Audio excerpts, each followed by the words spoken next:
why, as a Western society, do we tend to feel that intellect is more important in dealing with situations on a day-to-day basis rather than feeling? I think it's a European hangover. Descartes, I think for long periods of time, human societies have suffered this struggle for survival. When you want to survive, your ability to discriminate is the most important quality, otherwise you don't survive. Till we create kind of societies where everybody can survive, this cannot be put to rest. So this is the reason why Eastern societies did not bank so much on intellect, but on intelligence. There's a distinct difference because probably in English language, there is no words to describe different aspects of one's intelligence. In Sanskrit language, there are at least 8 dimensions of your intelligence. So intellect is just one of them. Intellect is very useful for survival process because it gives you discriminatory capability. If you allow your intellect to find out anything, suppose you want to know this flower through your intellect, you will see the only thing you will do is pull it apart and try to know it. Dissection is the way of the intellect. So if you want to know your mother, please don't dissect, okay? That's not the way life happens. If you want to know life in its entirety, you need other dimensions of intelligence. Because intellect has given ability to survive and a certain sense of dominance over others, we have become devotees of intellect. Intellect is a wonderful thing, no question about that. But you need to understand, human intellect functions only from the limited data that it has gathered. It cannot explore anything entirely new. You can only project from what you know to another dimension, and you can never project into an unknown dimension through what you know. Right now, that's the reason why I would say Western societies have been on a treadmill for a long time. They run a lot and they get fit, but they don't go anywhere.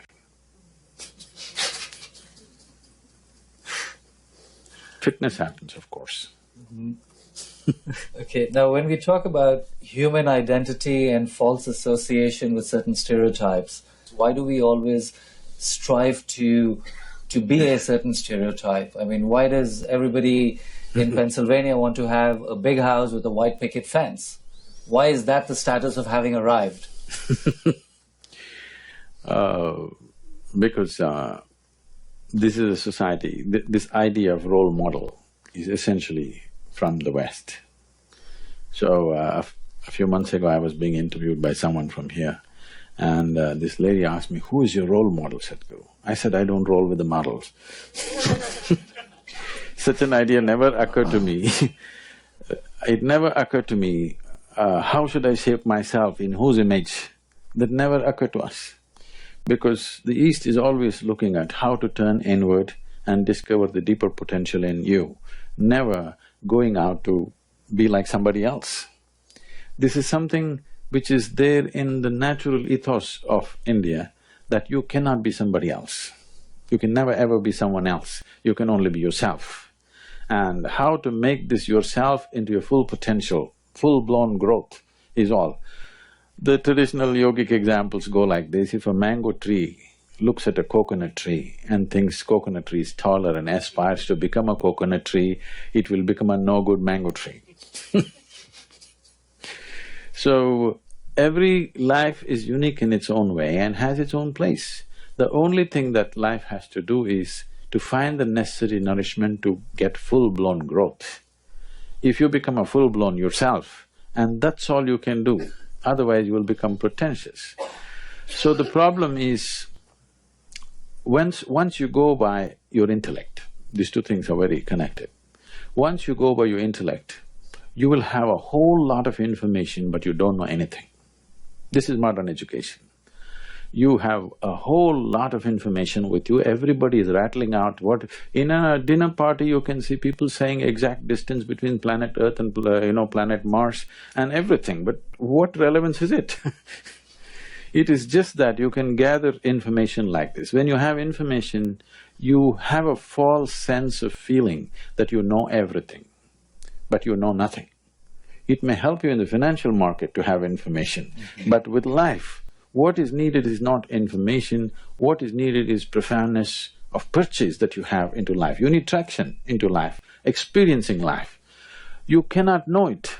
If you read a book and you think you know life, or you figure out something in your head and you think you know it, no. You have to experience it. The profoundness of your experience is what makes this life. So if you go by the intellect, imitation is a natural process, and that's how the role models come. Can I tell you a story? Please. I always seek your permission because the moment I start once upon a time, a lot of people think it's bedtime, you know, because that's the only time somebody told them a story.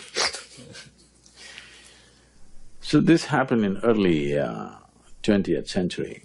In 1910, there was a man whose name was Topiwala.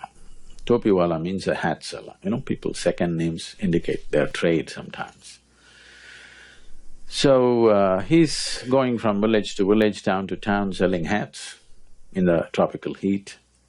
One afternoon he felt tired and he went and sat down under a tree, opened his meager lunch, ate and dozed off.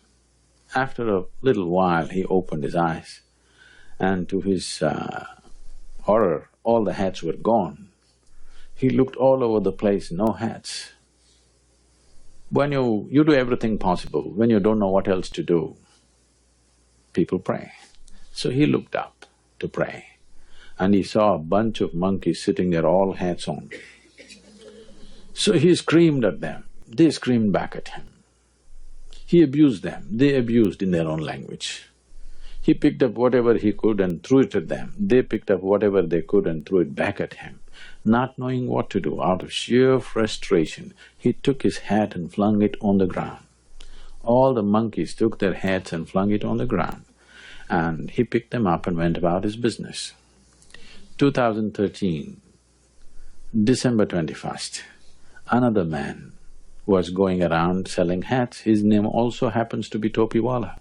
And one afternoon he went and sat under a tree, ate his elaborate lunch, 21st century, you know, and promptly fell asleep. After some time he woke up, hats gone. He didn't look here and there, he looked straight up.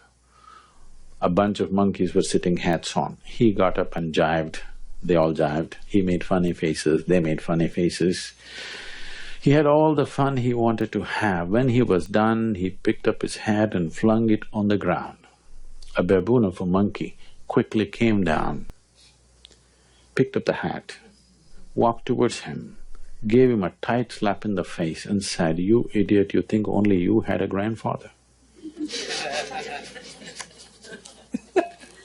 So there is substantial evidence, there is evidence that monkeys are evolving, okay? Now, once you go by the limitations of your intellect, you are still a hunter and gatherer. Maybe instead of gathering pieces of meat and leather and bone and tooth of animals, today you gather information, you know the distance between Mars and Sun and this and that.